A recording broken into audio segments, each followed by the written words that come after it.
un gran saludo para todos. Qué bueno reencontrarnos en este proyecto. Yo soy Dani Mora, quien les acompaña, y en esta oportunidad vamos a estar dando lugar a una temática sumamente importante y valiosa dentro de la terapia gestáltica con perspectiva de campo. Este tema es la teoría del self. Para esto nos va a estar acompañando un gran invitado. Él es Chimo Tárrega Soler, psicólogo especialista en psicología clínica, supervisor y formador del Instituto Francés de Terapia Gestalt y de la Asociación Española de Terapia Gestalt. Es director y fundador del Centro Gestáltico de Valencia, instituto afiliado al Instituto Francés de Terapia Gestalt desde sus orígenes. Es especializado en la utilización de mediadores artísticos en terapia Gestalt. Es conferencista y autor de diferentes artículos y su último libro lleva por nombre De las lágrimas del paciente a las lágrimas del terapeuta. De modo que una vez más veamos qué tiene Chimo para compartir con nosotros frente a la temática del self. Que lo disfruten.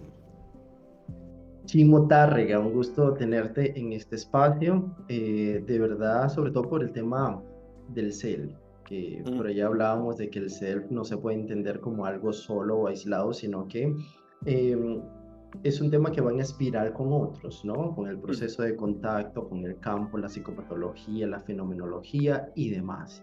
Pero mm, hoy la temática que nos convoca es la teoría del self. Un tema mm. para mí muy apasionante también, como siempre lo digo, porque abre eh, todo un paradigma distinto, incluso en la forma en que estoy como clínico. Entonces, bienvenido a este espacio y gracias por aceptar la invitación. Gracias a ti por invitarme. Y bueno, cuéntanos un poco de ti, cómo has tenido ese acercamiento a la Gestalt y cómo has llegado a lo que has llegado con la escuela y demás. ¿Cómo ha sido tu recorrido? Ujú. Bueno, yo empiezo a formarme en terapia Gestalt en el año 1986 Mm, porque mi terapeuta de entonces era una terapeuta Gestalt que se había formado en Inglaterra y me gustó cómo me acompañó. Me mm, gustó cómo me acompañó en un momento muy difícil de mi vida.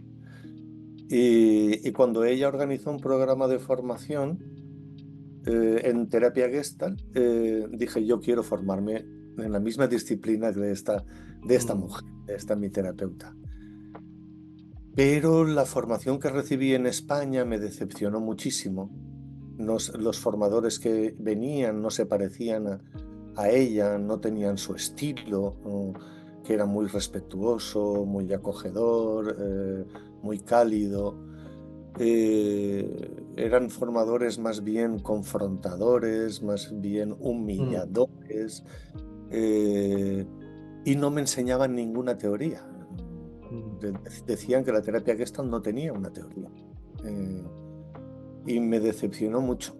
Y estuve a punto de abandonar la terapia Gestalt, pero en el programa de formación llegó un invitado que se ha convertido en una figura importantísima en mi vida, que fue un francés, Jean-Marie Robin.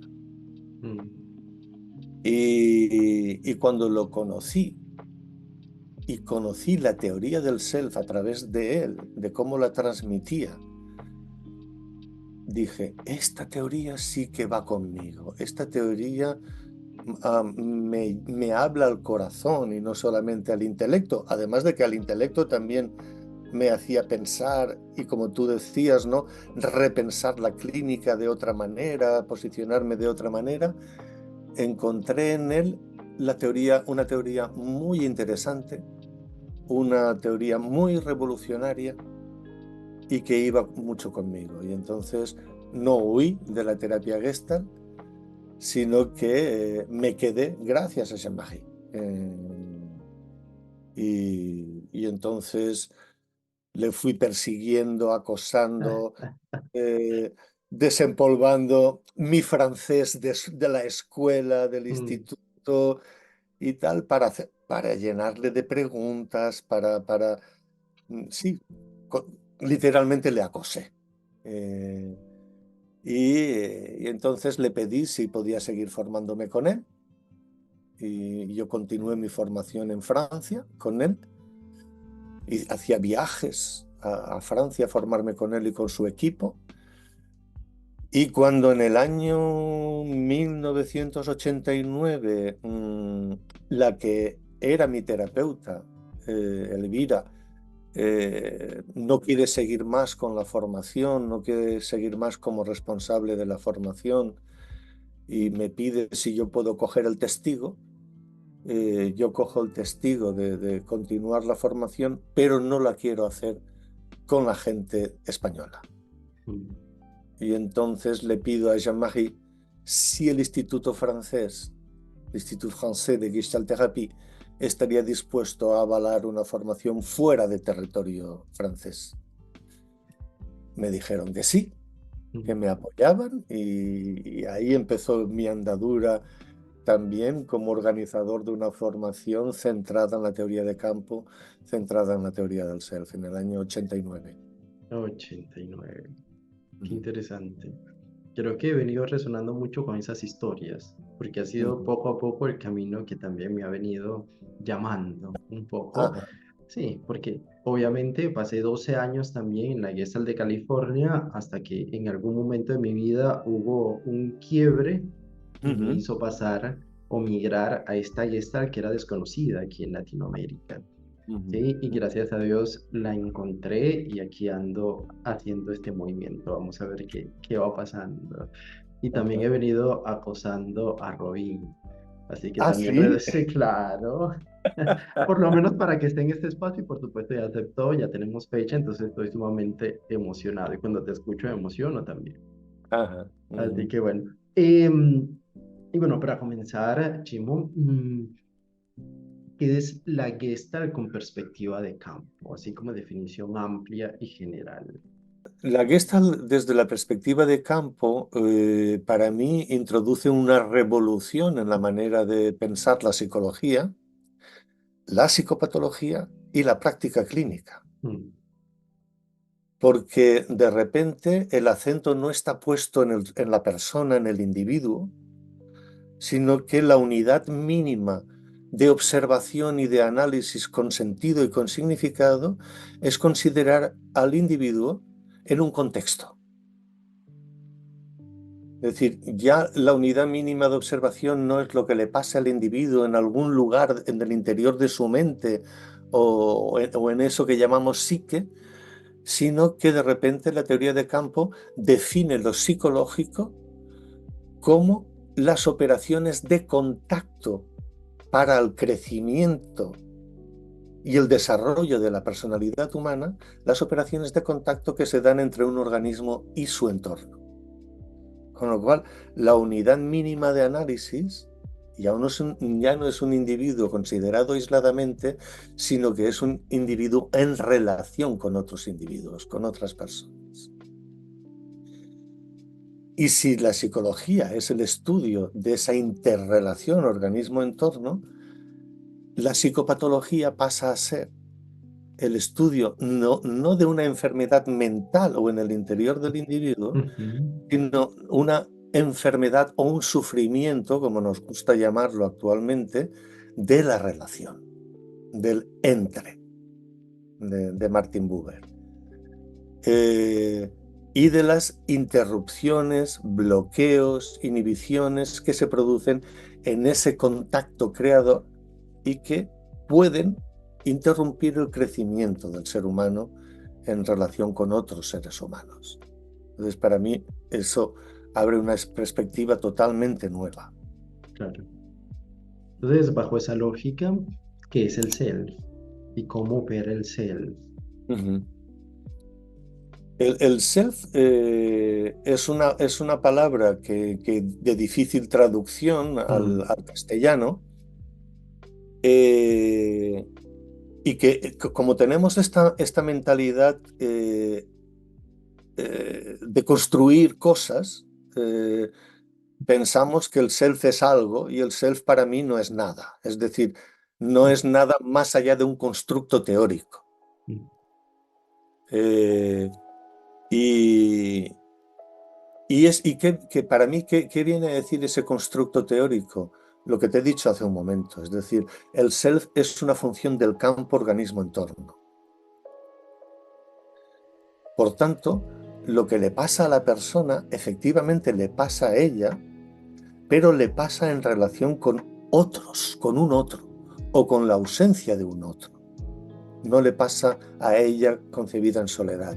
Es decir, para mí, el significado del self, que ya digo que no existe, no lo busquemos en ninguna parte porque no existe, lo que viene a hacernos mirar es a la persona y sus dificultades o su salud en relación con otros seres humanos, con otras personas, con el entorno. Porque aunque hablemos del entorno y organismo, el entorno fundamental de un ser humano son otros seres humanos. Es Ujú. aquí donde va a encontrar el sufrimiento o el crecimiento gracias a otros seres humanos. Ujú.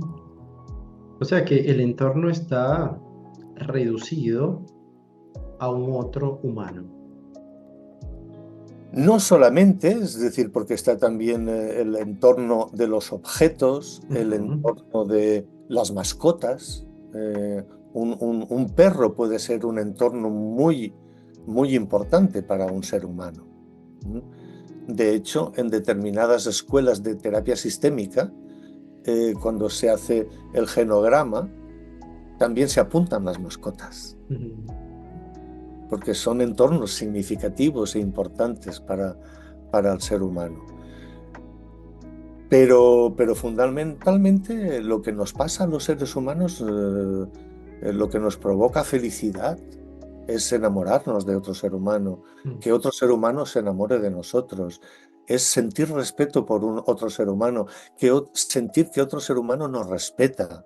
Eh, los que nos produce dolor, sufrimiento es la pérdida de, de otro ser humano, pero también de una mascota. Es decir, yo he vivido Claro. el duelo y la pérdida de, de una Golden Retriever que durante 14 Mm. años nos acompañó en la familia, ¿no?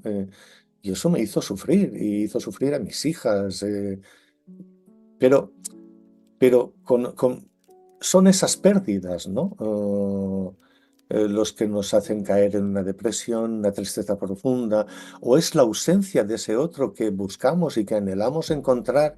Y como dice mi maestro Jean-Marie, y yo manifestarse gracias al otro, que es el título de su segundo libro, yo existo gracias a que hay otro ser humano que me mira y que me mira de tal manera que me hace existir, me hace saber que existo para él. Mm. Esa mirada que me hace existir o la ausencia de esa mirada que me hace sentirme solo, desolado, abandonado, es lo que hace sufrir a cualquier ser humano. Mm. Y esto me hace generar dos preguntas. Primero, ¿de dónde la dificultad de la traducción del self al Ujú, castellano? ¿Por qué no se puede hacer? Y ujú, segundo, ¿cuál sería el propósito del self? ujú. La dificultad radica en que si traducimos el self como se traduce de la obra del psicoanalista Kohut, se traduce por sí mismo y con mayúscula. El sí mismo. Y el sí mismo, en la tradición psicoanalítica, hace referencia a lo individual, a la persona, al sujeto. Mientras que el self en terapia gestal no es el sí mismo, es el sí mismo en relación con un otro, con un entorno.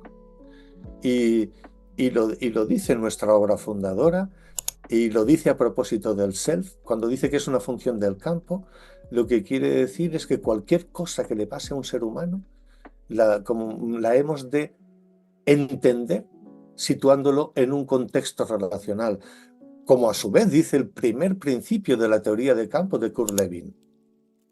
Para entender un fenómeno, tenemos que entender la relación que ese fenómeno mantiene y las interacciones que ese fenómeno mantiene con los otros elementos que forman parte de su campo experiencial. Ujú. ¿Vale? Entonces, Eh, Se mantiene la palabra inglesa para no convertirlo en algo individual, en algo del Mm, sujeto, y se mantiene la idea de que el self es una función del campo para, porque de ahí se deriva también el síntoma. Todo síntoma ha sido el mejor ajuste creador posible que la persona ha podido hacer dadas sus circunstancias. O sea, en un momento dado, en un contexto determinado, ha sido lo mejor que ha podido hacer para sobrevivir. Entonces, supone plantear siempre al ser humano en relación con un otro. mm, claro. Y eso hace un cambio muy paradigmático en la forma de hacer la clínica, de practicar la clínica. Porque, a ver, en líneas muy generales a veces se piensa la resistencia como algo que hay que vencer para llegar al yo, al sí mismo que está en ese individuo, ¿no? Entonces, bajo este paradigma, ¿cuál es la forma de estar, de hacer la Ujú, clínica, de la intervención, tomando en consideración el ser como algo que va surgiendo en esa dinámica? ujú, ujú. Sí, el, el- el- el subtítulo de nuestra obra fundadora, Gestalt Therapy, es Excitación y crecimiento de la personalidad humana. Ese es el subtítulo. Eh, ¿Qué decimos en la teoría del self? Que la persona crece y se desarrolla permanentemente y continuamente gracias al contacto con la novedad. Mm, Toda situación nueva produce cierta excitación, cierta ansiedad, porque es nueva. Y es la novedad lo que nos hace ser diferentes del que éramos antes de contactar esa novedad. Sí, de nuevo, esta perspectiva, que está muy enraizada con la tradición fenomenológica, nos dice que la vida y la identidad, de nuevo, es un constructo narrativo, la llamada identidad. Pero tú sabes que desde determinadas perspectivas de la psicología, la identidad es algo que se consigue, es la personalidad escrita con mayúsculas, es la identidad escrita con mayúsculas y que una vez conseguida hace que las personas digan frases como es que yo soy así, listo. Mm, es que yo soy así. O me aceptas o me rechazas, pero yo soy así, yo soy como soy. claro.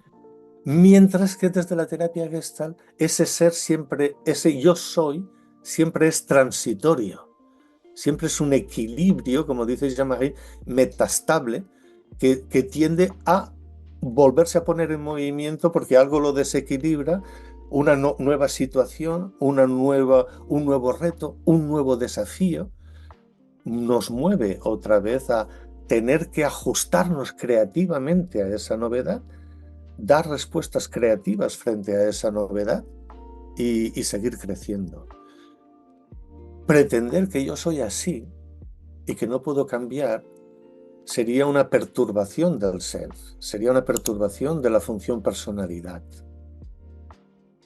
que es la estructura del self más estable, más, en donde se van depositando mis experiencias.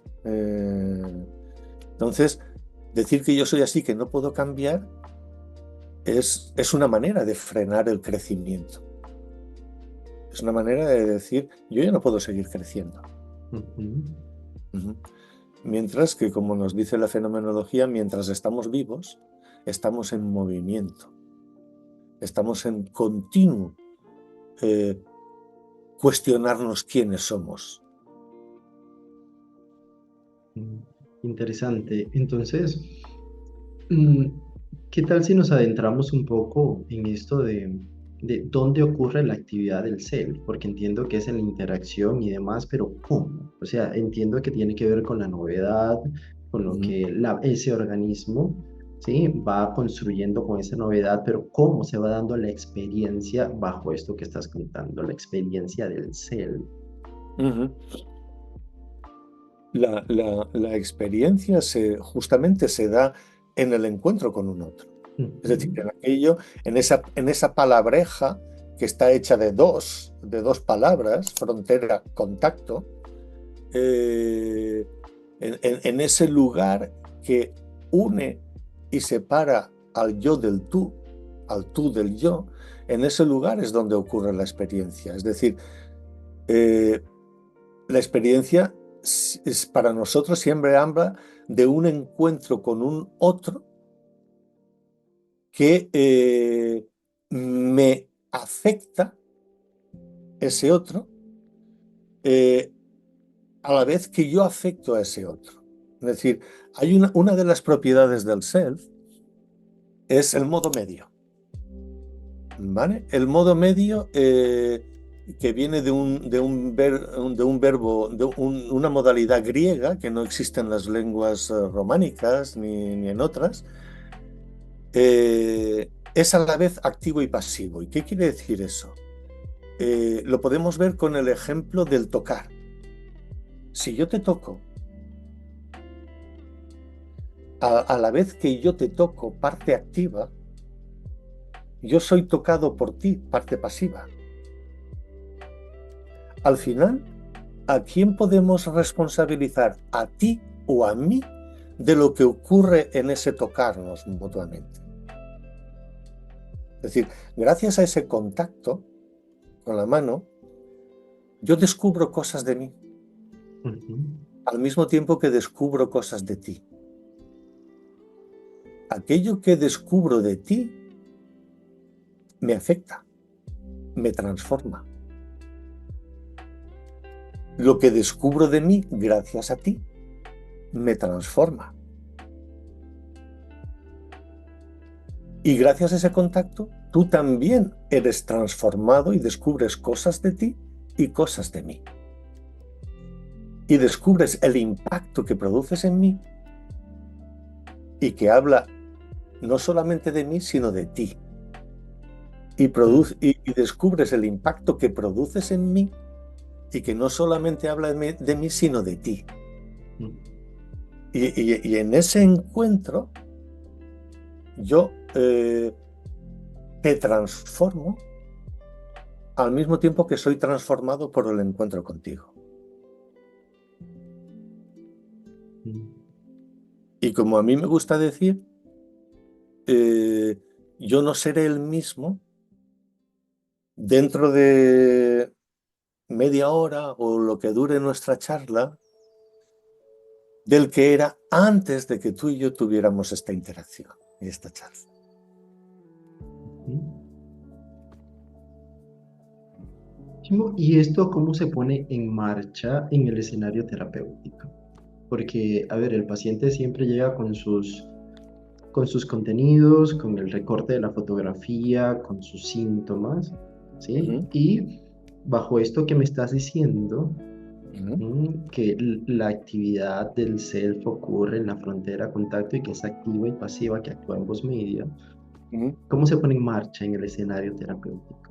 O sea, ¿cómo es el quehacer del clínico tomando ujú. como referencia esta perspectiva? Podemos contemplar el quehacer del clínico a dos niveles diferentes, y dependerá del paciente, del proceso, del momento de la terapia, Mm.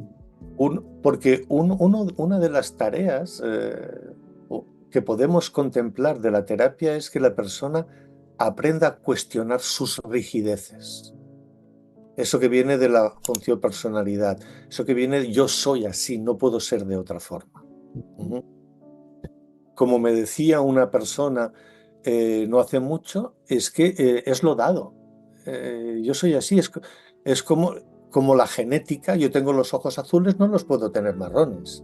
Eh, Mido 1,70, no mido 1,80 ni 1,60. Eh, y aplicaba el mismo símil a lo psicológico. Yo soy de una determinada manera. Si aceptamos eso como verdad, yo soy de una determinada manera, la terapia solamente o no tiene ningún sentido o el único sentido es que la persona se acepte como es y se resigne a ser como es. Pero nosotros pensamos que la persona no es, sino que es hasta hoy y que puede ser, seguir siendo y siendo de manera diferente a como es. Es decir, entonces, una de las cosas que ocurren en el encuentro terapéutico es que la persona descubra que funciona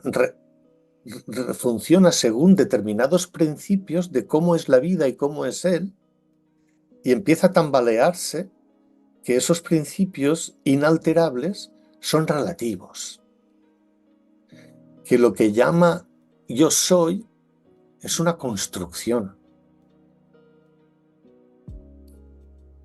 que es muy útil tener esa identidad, es muy útil saber quién uno es, siempre y cuando que ese saber quién yo soy no me impida seguir siendo más cosas. Uno de los temores de nuestros pacientes es que te plantean en algún momento determinado es ¿qué significa cambiar? Y muchos de ellos temen que cambiar sea dejar de ser. Y eso nos aterra.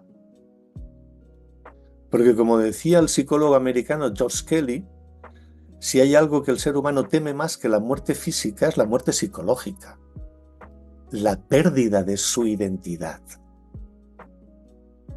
Entonces, yo calmo a mis pacientes y dicen, no es que dejes de ser, es que te des cuenta que puedes ser más cosas, que puedes seguir siendo y creciendo y desarrollándote, que el crecimiento no se ha detenido porque tengas 30 años.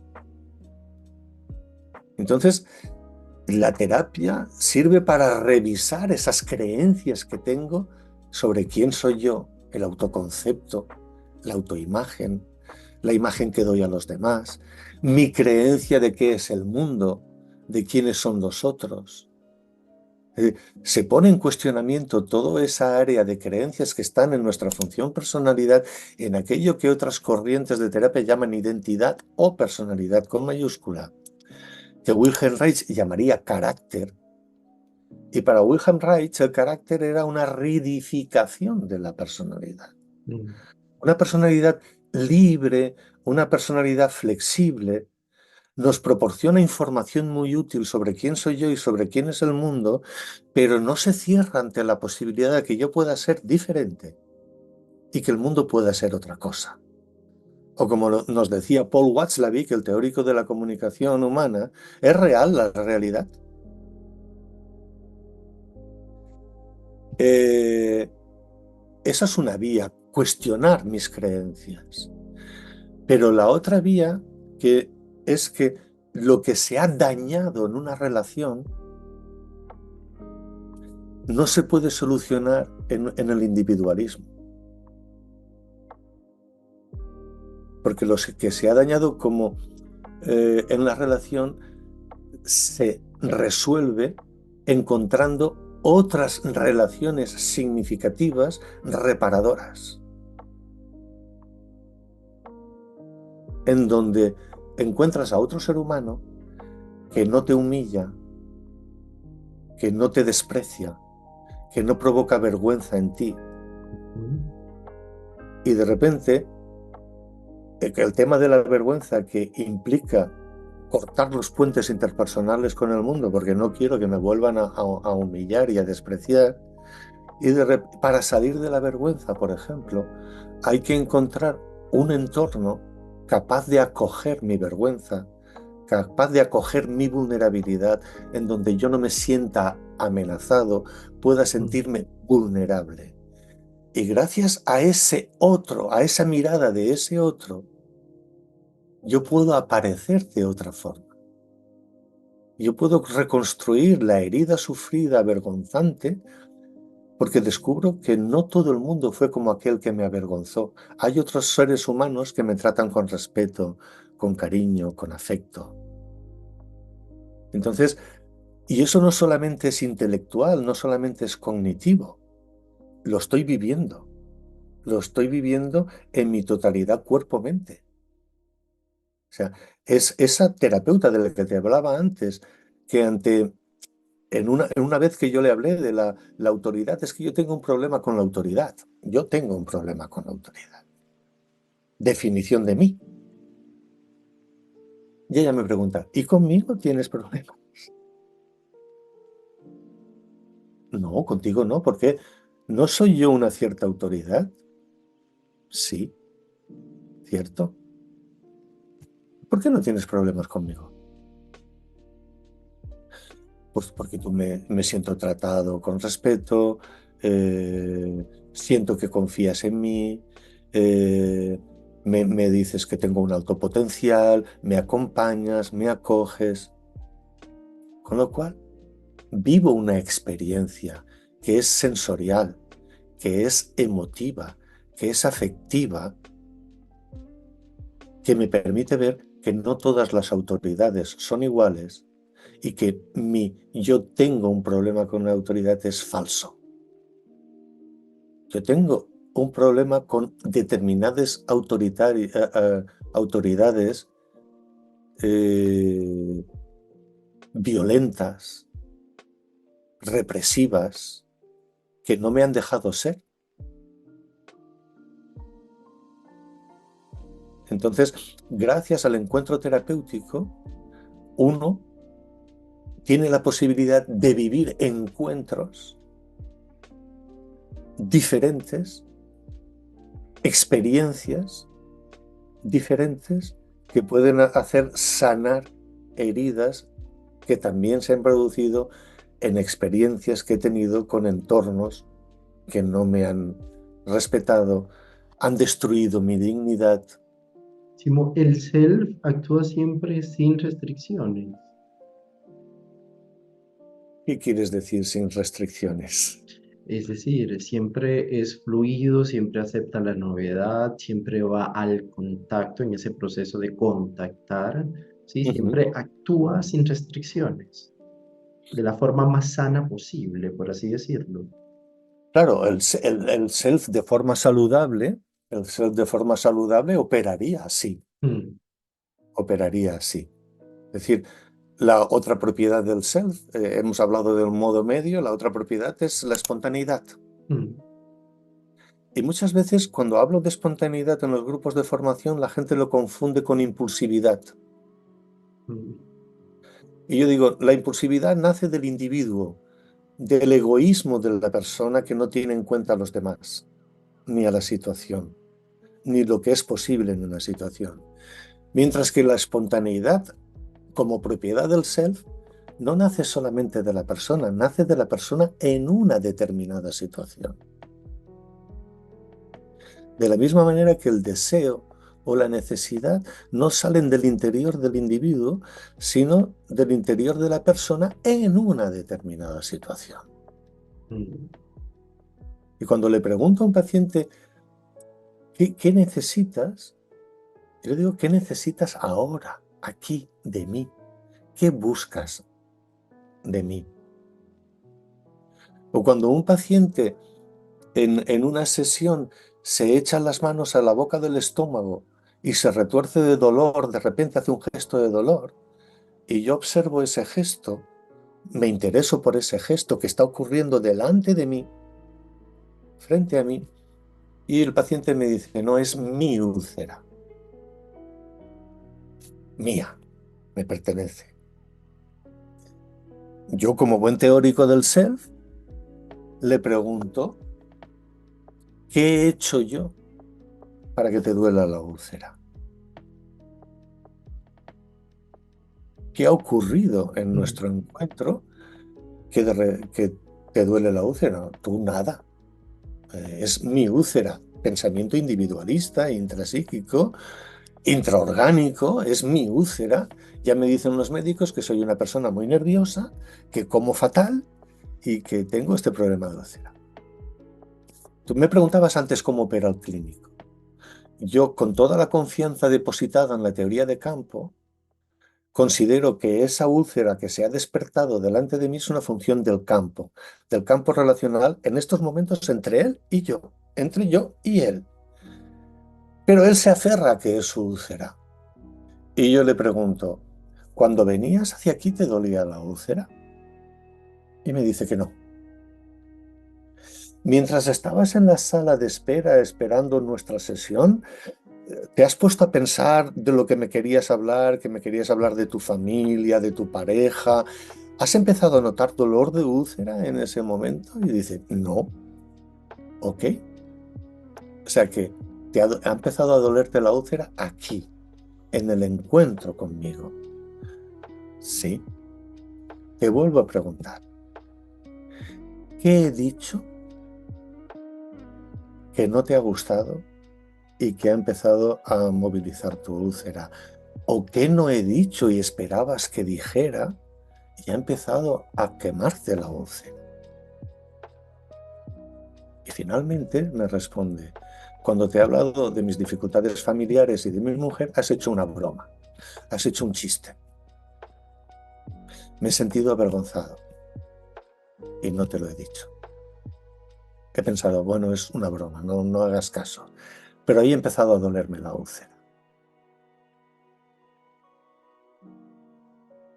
¿Qué descubre ese paciente, Dani? Que su úlcera no le pertenece a él exclusivamente. Que su úlcera habla de él, habla del otro y habla del encuentro, del vínculo. Y descubre que lo que él llamaba mi úlcera es relacional y que se le despierta cuando algo le hiere, algo le duele y él no ha podido responder.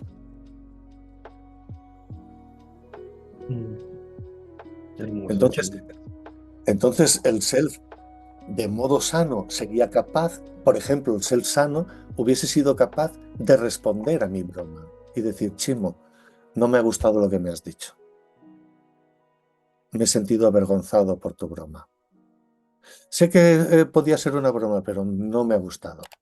El self sano podría hacer eso, pero el self que tiene una función personalidad de esas cosas no se dicen, tienes que tolerar, que está hecho de introyectos, de creencias y tal, hace que esa persona se calle, no se atreva a decir y tal, y entonces no se, no se adapte creativamente a la nueva situación. La nueva situación, pero que es una reproducción de anteriores situaciones suyas, la nueva situación es que ha recibido una pequeña humillación. Un ser saludable reaccionaría ante esa humillación y diría, no me ha gustado lo que me has dicho. Pero un self que ha sido transformado por la socialización en tienes que ser un buen chico, tienes que saberte comportarte, en esta vida hay que aguantar y tal, no responde. Listo. Y al no responder, ¿qué es lo que hace? Al no responder, por ejemplo, tú conoces la retroflexión, Mm, esa energía, esa excitación que debería ir dirigida hacia el entorno, ¿vale? Porque la retroflexión aparece en esa fase del contacto en que uno tiene que ir hacia el entorno para contactarlo, esa fase de agresión, de adgredere, de ir hacia, no se siente en confianza en el campo, o bien no siente que él esté preparado para dar ese paso, o no siente el entorno preparado para recibir lo que tiene que decirle y se autoagrede. Y el organismo hace una regulación autoplástica. mm, Es decir, existe la autorregulación holística, aloplástica y autoplástica. La regulación autoplástica, como muy bien demostró Reich con su teoría sobre el carácter y la coraza muscular, es aquella en la que nuestra fisiología primaria es transformada fruto de las experiencias que tenemos con nuestro entorno. Y yo doy por sentado que voy con los hombros así, porque toda la vida voy así, sin darme cuenta que esta fisiología no es primaria, es fruto de haber estado protegiéndome contra las palizas que me pegaban de niño. Y como decía Reich, la historia no solamente se refleja en la mente, en la Ujú. memoria cognitiva, sino nuestro cuerpo también tiene memoria.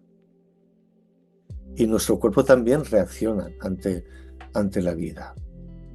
Entonces, cuando el organismo no puede hacer un ajuste creador para transformar su relación con el entorno, ¿cuál es el instrumento más cercano que tiene? El mismo. Mm. Entonces se transforma a sí mismo, se adapta, pero se adapta sin la parte de ajuste, sin la parte de transformación. Y bueno, esto nos lleva al tema de las funciones del self como tal, Ujú, ¿cierto? O las ujú, modalidades de funcionamiento, que por ahí ya venías nombrando la función personalidad, pero sabemos que hay más, ¿sí? ujú. ¿Cuáles son, Jim? Bueno, las otras dos funciones son la función ello Mm, y la función yo. ok. ¿Nos puedes hablar un poco acerca de cada una? Eh, la función ello, que en nuestro libro fundador aparece como el ello de la situación, y eso crea mucha confusión en la gente. ¿Es función ello? ¿O qué diferencia la función ello del ello de la situación? Es lo mismo, es lo mismo. O sea, de nuevo, tenemos la palabra función. No tenemos ello, personalidad y yo, que serían conceptos asimilables al psicoanálisis. Tenemos una palabra previa a ello, función ello. Una palabra previa a personalidad, función personalidad. Una palabra previa, función yo. De nuevo esa palabra función que nos dice que el ello, la personalidad y el yo son funciones de la situación. Mm, Es decir, que operan en una determinada situación, forman parte de un campo experiencial. Entonces, no es que haya una función ello y un ello de la situación, es que la función ello siempre es una función ello de la situación experiencial. Y nuestra función ello habla del deseo, habla del apetito, habla del impulso, habla de la necesidad, habla de las situaciones inacabadas mm, que empujan para ser acabadas, para ser terminadas, porque son situaciones inacabadas. Es decir, la función ello es esa función que empuja para convertirse en experiencia, para convertirse en existencia. Insiste para existir, mm. ¿vale? Si nuestra socialización no ha bloqueado nuestra función ello, que habitualmente la ha bloqueado y mucho en todos los neuróticos, la persona es capaz de conectar con su cuerpo, con sus sensaciones, de identificar que su corazón late, late deprisa y se para y no interpreta prematuramente que tiene miedo, sino que se detiene para ver ese latido de corazón cómo corresponde a la situación que estoy viviendo ahora contigo. Pues no late de miedo, no es miedo. Lo que siento es cariño, lo que siento es amor. O sea, se me desboca de amor, ¿eh? Porque nuestro cuerpo nos da informaciones que tenemos que saber también identificar en función de la situación. Porque nuestro corazón igual late de miedo que late de amor. Mm, Si nos confundimos en identificar a qué corresponde, buscaremos un satisfactor o una salida a esa situación equivocada. mm, Entonces, la función ello nos informa, pero la función personalidad, que es en la que están depositadas nuestras experiencias, tanto positivas como negativas, nos hacen tener una cierta comprensión de quiénes somos y del mundo. Entonces, nuestra función personalidad, si es una función flexible y no es rígida, va a ayudar a dar forma a esa función ello. A lo que te pasa es esto. Recuerda, tu corazón late igual que cuando te enamoraste de María. La primera vez. Es el mismo latido. ¡Ah! Es verdad, es el mismo latido. Ah, entonces no es que esté asustado, es que estoy enamorado. Es decir, la función personalidad, que es una función bastante vilipendiada en el mundo de la Gestalt, porque es la causante de la neurosis, es la que contiene todos los introyectos, las rigideces y tal, no es cierto. De la función personalidad también es aquella que me permite saber que estoy sentado sobre un sillón y que este sillón sirve para sentarse. Si no tuviera función personalidad, yo vería el sillón y no Claro, sabría para qué sirve. claro, no hay representación alguna. ¿Eh? ¿Vale? Veo una manzana y no sabría si aquello es una pelota, como la que veo un niño que juega ahí y tira algo Mm, que se parece a la manzana, o sirve para comerse. Es decir, nuestra función personalidad es muy útil para dar forma a la función ello. Pero también nuestra función personalidad puede impedir la existencia de un sentimiento, de un deseo, de una necesidad. Porque he aprendido que los hombres no lloran, mm, que los hombres no son vulnerables. Las mujeres sí, pero los hombres no. Que es un aprendizaje de mi infancia. En mi infancia yo aprendí que los hombres no lloran, los hombres no son débiles. Entonces, eso que está en mi función personalidad me impide acceder a mi vulnerabilidad, a mi tristeza, a mis lágrimas. O sea, la función personalidad puede acompañar o puede asfixiar la función ello. ¿Y qué hace la función yo? La función yo es la función del sí y del no, de las elecciones y los rechazos. Una vez he identificado qué me pasa, la sensación que tengo en el cuerpo, y veo que es de afecto, que es de amor, vale, es amor. Ya le hemos puesto a esa sensación el nombre de una emoción, amor. ¿Y ahora qué necesito?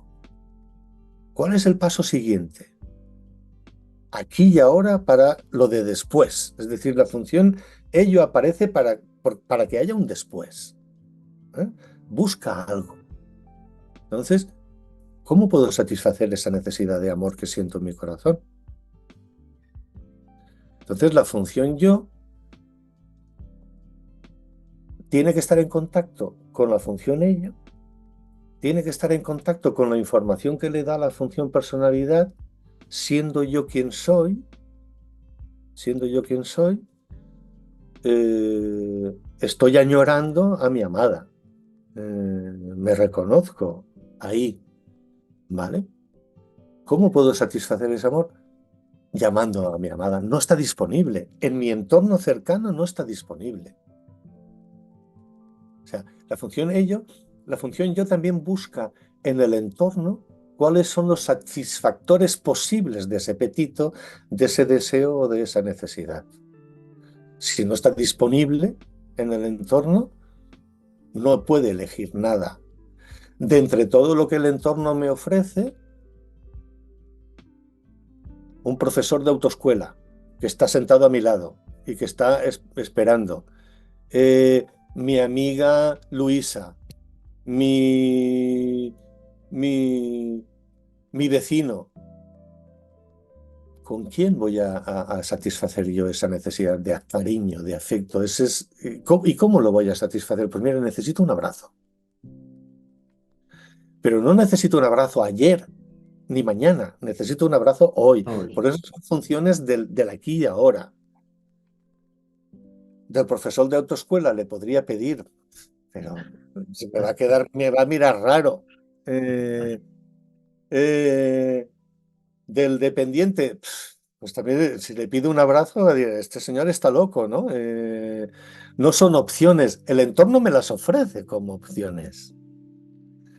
Y en un momento determinado, ¿por qué no pedirle un abrazo al profesor de autoescuela que está sentado a mi lado? ¿Vale? Pero ya es correr demasiados riesgos. Entonces la función yo dice, no, mejor pídeselo a tu amiga María Luisa.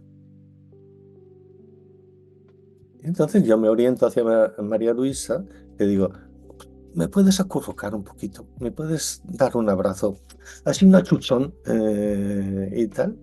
Entonces, la función yo es la función de la acción, la que elige con la información que recibe del ello, de la personalidad y de las posibilidades que el entorno le ofrece.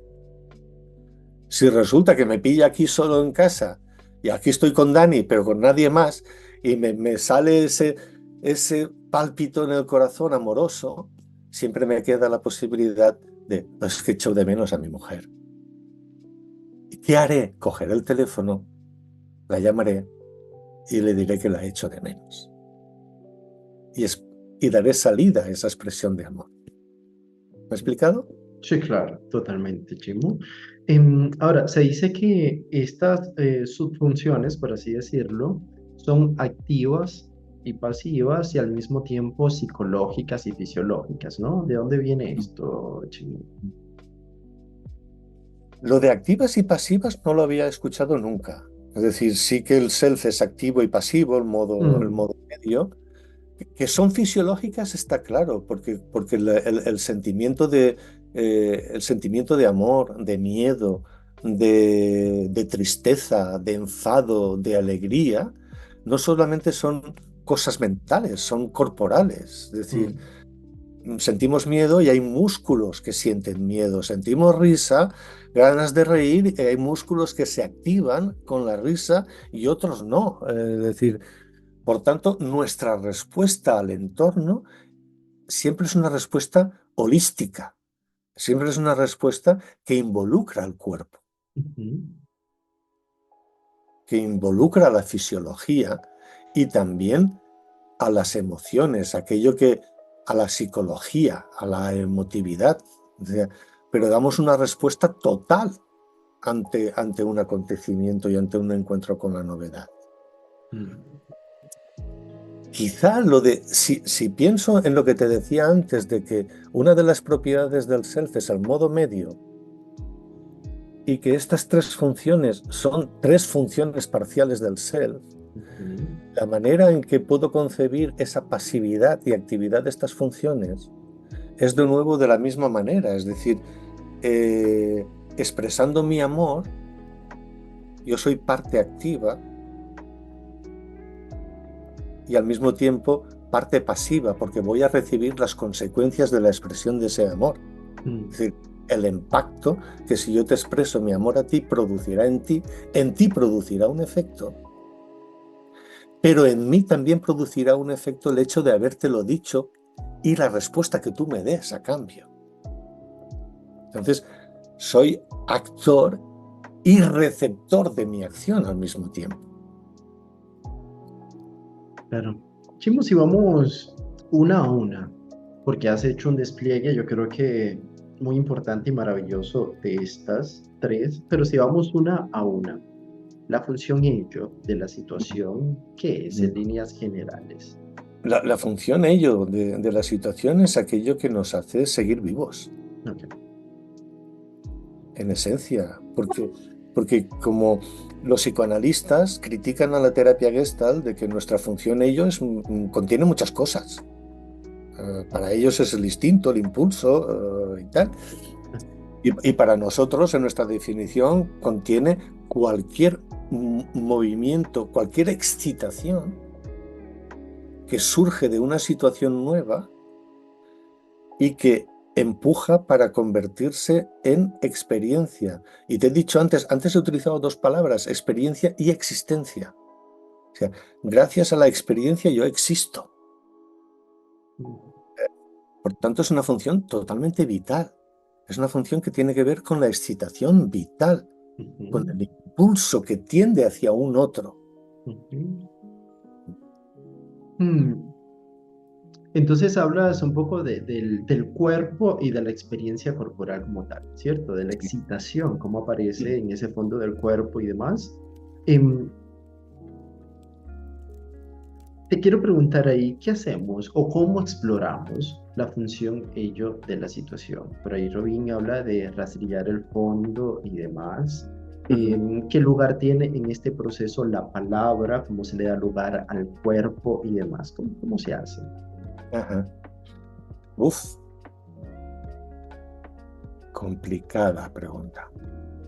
Sí, sí, porque no busco un tip, como le he dicho a otros, pero la gente todavía como que lo ve muy abstracto. Entonces, ¿cómo Ajá. pasar de eso tan abstracto a algo más digerible? Ujú. Claro, cuando Jean-Marie habla de rastrillar el fondo, nos invita a no precipitarnos prematuramente en la primera figura que aparece, Ujú. ¿vale? La primera figura que aparece puede ser el temor. Como cuenta Jean-Marie en uno de sus textos, estaba él impartiendo un grupo de formación y se acerca, se mueve por la sala y se acerca una mujer.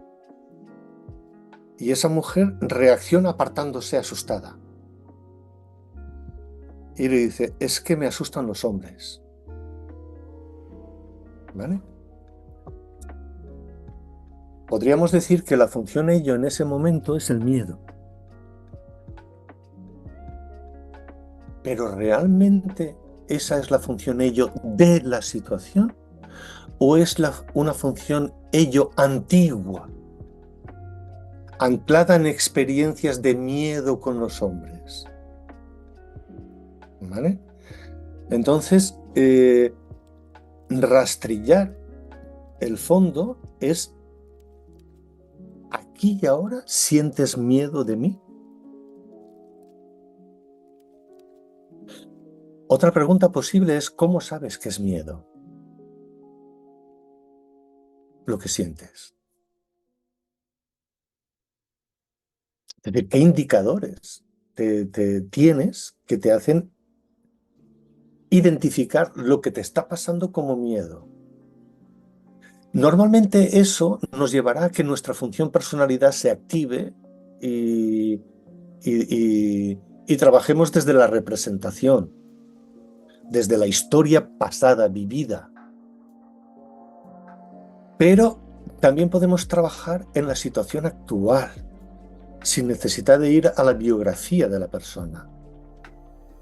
Entonces, ¿qué ha ocurrido aquí? ¿Cómo te he asustado yo? ¿Qué he hecho yo para asustarte? ¿Me he acercado demasiado? ¿He invadido tu espacio personal? Eh, ¿He dicho alguna palabra en que te has sentido señalada? Y esta mujer responde, Jean-Marie, no, nada de eso. Es más, no te tengo miedo, te admiro. Y me gustaría ser una alumna, que tú me vieras como una buena alumna, es decir, que tú también obtener tu mirada de reconocimiento y tal. Ah, ¿y dónde está el miedo aquí? En esto que me cuentas. Dices que yo no te doy miedo. Me dices que no solamente no te doy miedo, sino que me respetas, me admiras, quisieras ser como yo, te gustaría ser vista como yo. ¿Qué sientes entonces aquí y ahora? Y al final sí que había un poco de miedo, pero era un miedo diferente al primer movimiento de terror y de pánico por la proximidad. Y ella dice, tengo miedo a que no me aceptes, tengo miedo a que no aceptes mi deseo de acercarme a ti. Ese es un miedo diferente. Ese es un miedo que está enraizado en un anhelo de esta mujer de acercarse a Jean-Marie, de ser vista y reconocida por Jean-Marie. No es el primer miedo de pánico a los hombres, que es lo que la función personalidad ha colocado aquí. Ujú. Entonces, trabajar con la función ello es trabajar con la función ello de aquí, del momento. ¿Y me cuentas esta historia sobre tu padre? ¿Qué estás buscando? ¿Qué me estás queriendo decir al hablarme de tu padre? ¿Qué estás necesitando de mí al hablarme de tu relación con tu padre? Eso es una pregunta para la función ello. O sea, mi esquema es el ello aparece buscando algo, buscando, como decía, una existencia, una experiencia diferente. Entonces, ¿qué busca esta persona? ¿Qué necesita esta persona? ¿Qué me cuenta esto en estos momentos? Y su correlato, ¿cómo he contribuido yo como terapeuta a que me cuente esto? Y en otros casos, ¿cómo he contribuido a que el paciente se vaya sin haberme hablado nunca de la violencia infantil que sufrió? ¿Cómo es que yo no he creado un campo de confianza suficiente para que esta persona me hablara de ella? Yo he hecho esta pregunta en varias oportunidades, Chino, y es, mm, ¿por qué generalmente hay tanto alejamiento de la función hecho? ¿Sí? Ujú, ¿Por qué hay tanto temor de la experiencia corporal? ¿Por qué hay tanto temor a la excitación? ¿Sí? En ujú, líneas como que muy generales, ¿no? ujú, ujú. Me han venido dos respuestas, Dani. La primera es que vivimos en una sociedad en donde las emociones en general no son bien recibidas. Es decir, Mm, casi todo ser humano eh, tiene algún problema y tiene algún problema con alguna de las 5 emociones básicas, o con el miedo, o con la tristeza, o con el enfado, o con la alegría, o con el amor. mm, ¿Vale? Y depende de la familia de donde vengas, del grupo cultural o social de donde vengas, hay unas emociones que son bien aceptadas y que mm, entonces la persona no tendrá ninguna dificultad en contactar con ellas, y hay emociones que son malas, son negativas, no se sí. puede, depende de la sociedad. Mm, Yo antes te decía, en mi infancia yo aprendí que los machos, los machotes, no podían llorar. De la misma manera, no podían tener miedo. ujú, Es decir, aprendemos desde muy pequeños con nuestro grupo de pertenencia qué está bien y qué está mal, qué es tolerable y qué no. ujú, Entonces, eh, vivimos en una sociedad donde determinadas emociones no son tolerables. ¿Por qué nos saca de quicio en las personas deprimidas? Porque las personas deprimidas nos colocan frente a nuestro miedo a deprimirnos. mm, Mm. Es decir, y eso me lleva a que esta sociedad tiene miedo de la vulnerabilidad. Y de hecho, el tema de la vulnerabilidad es un tema que a mí me encanta y aparece en mi libro. El tema de la vulnerabilidad, si tú lo buscas en los diccionarios, es una mierda. No es bueno ser vulnerable, porque ser vulnerable es la cualidad de ser susceptible de ser atacado. Si sigues leyendo las definiciones del diccionario, te encuentras con que en informática se dice que un sistema es vulnerable cuando un sistema es fácilmente pirateable, atacable y tal. Con lo cual, vivimos en una sociedad en donde la vulnerabilidad no está bien recibida, en donde hay que ser fuertes, hay que ser productivos. La tristeza y la productividad no casan muy bien. ujú, Alguien que esté triste no me es muy productivo, no me interesa en mi empresa. Hay que ser productivos, eficaces, eh, asertivos, pero asertivos con, si es preciso, tratando mal a la gente, dando codazos. En esta sociedad se progresa, no es una sociedad para los débiles. todo lo que tiene que ver con el cuerpo, que al final tiene que ver con los sentimientos y las emociones, se le tiene mucho miedo Mm, y se intenta acallar. claro, no sentirlo.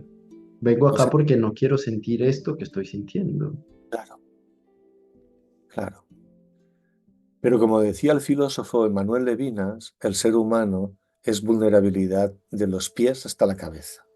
Mm, Y, y, y en otro diccionario, que a mí me gusta buscar en los diccionarios, yo encontré una definición de vulnerabilidad como la capacidad de ser sensible, de ser afectado, impactado.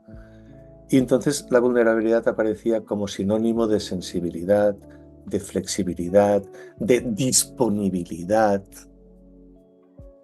¿Y los antónimos cuáles son? Inflexibilidad, insensibilidad, no estar disponible para el otro. mm, Yo creo que va por ahí, que lo de ser vulnerables lo llevamos fatal. claro, claro. Y pasando a la función yo. em, ¿Qué es la función yo? ¿Qué hace? ¿Cómo opera? Ya por ahí lo decías, ¿no?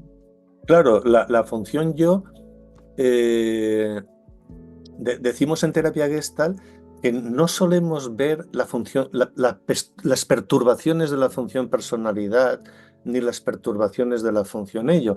Las perturbaciones de la función personalidad, para no extendernos mucho, Ujú. son esas rigideces que nos hacen pensar que las cosas son como son y no pueden ser de otra manera, para Ya. resumirlo, ¿vale? La función ello es esa función que nos pone en contacto con nuestros deseos más íntimos, con nuestros apetitos, nuestros deseos, nuestra vulnerabilidad. Y la función, y esas no las vemos. Vemos sus perturbaciones a través de la función yo. Es decir, si estas dos funciones están perturbadas, la función yo también está disminuida, no puede elegir. Mm, Entonces, no puede, como decía un fenomenólogo, la psicopatología es una pérdida de la libertad. La persona no puede no hacer lo que hace y cómo lo hace, porque ha perdido la libertad de hacer. Si ha perdido la libertad de hacer y la función yo la definimos como la función del sí y del no, de la elección y del rechazo,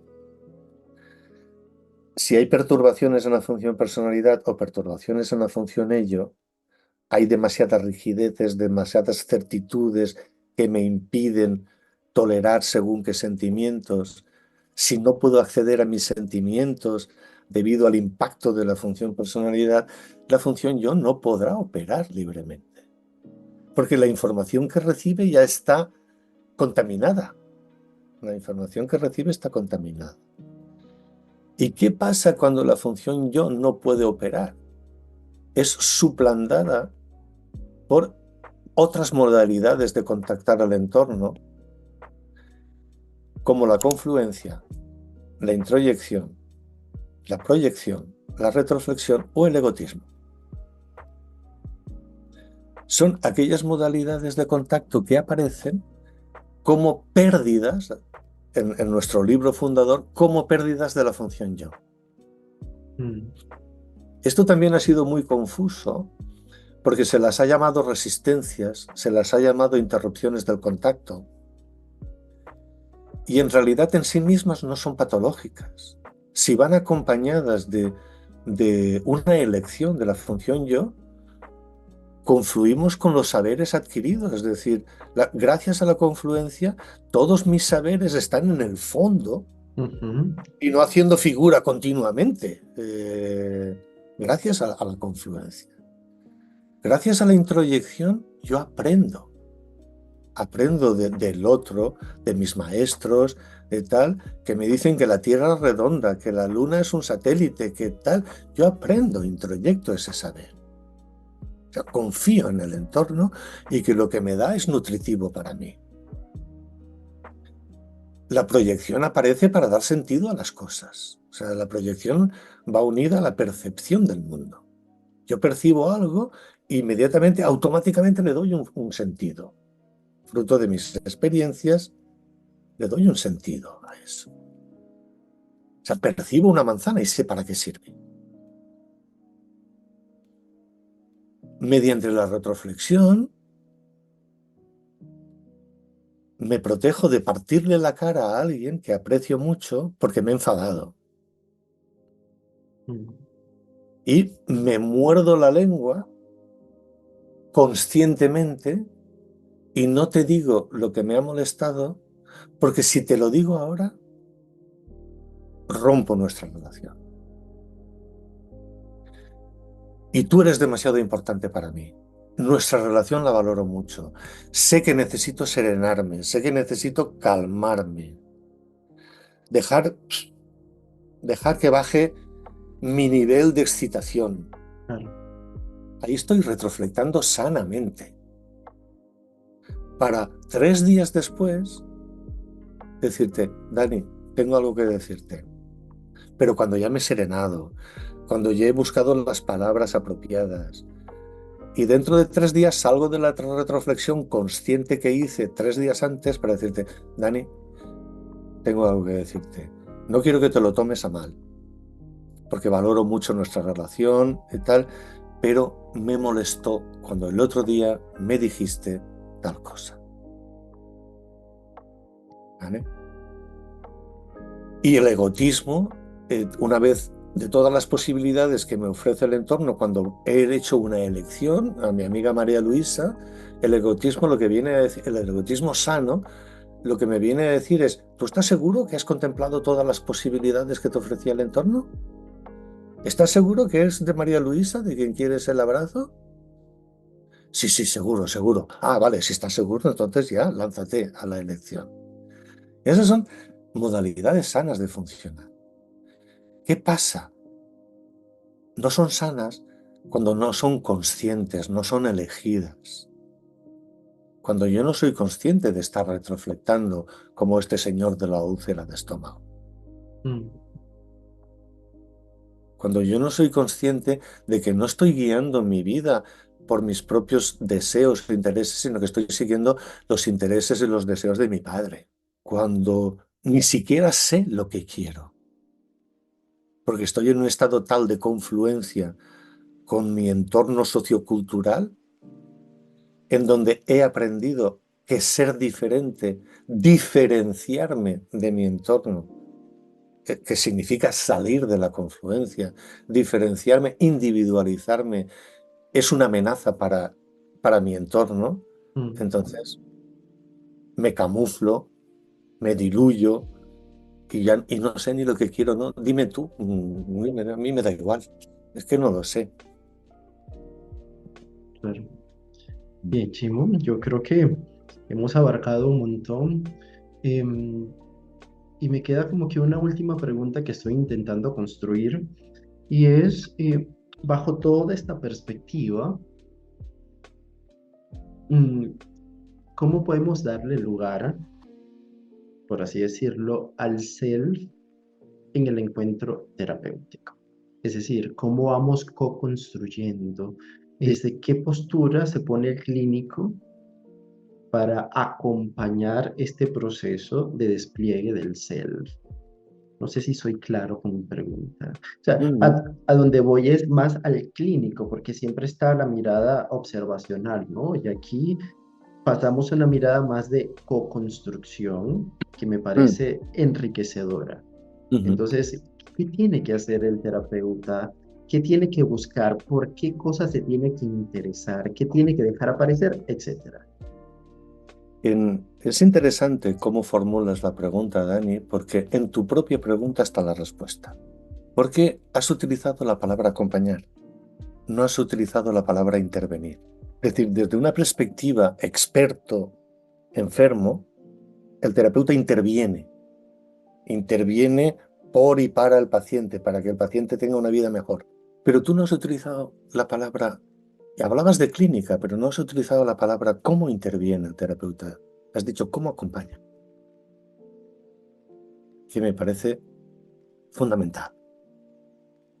Porque nuestra obra fundadora se dice que el encuentro entre un paciente y un terapeuta no es un encuentro entre un experto y un enfermo, es un encuentro entre dos seres humanos. Y que gracias a ese encuentro, como te explicará Jean-Marie mucho más detalladamente, partimos de la indiferenciación. No hay un yo y un tú creado, sino un yo y un tú que se crean gracias al encuentro.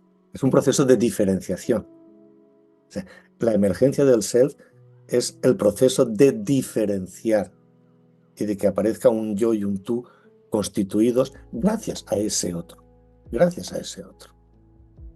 ¿Vale? Entonces, para mí la terapia es un proceso muy sutil de hacer pequeñitas cosas, como acompañar. Desde una presencia del terapeuta, calmada, tranquila, no se asusta frente a la ansiedad que presenta el paciente, no le entra a él la ansiedad ante la ansiedad del paciente y quiere intervenir y cortar esa ansiedad. Es decir, es una presencia, una calidad de presencia del terapeuta, calidad de presencia que no técnicas, ni instrumentos, ni maniobras, sino una calidad de presencia del terapeuta.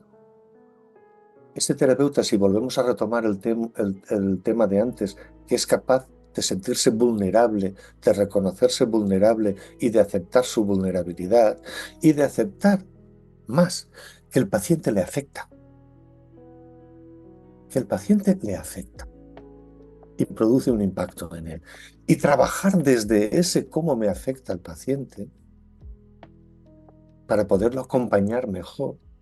Pero es eso, acompañar desde una calidad de presencia que permita la emergencia y la presencia del otro.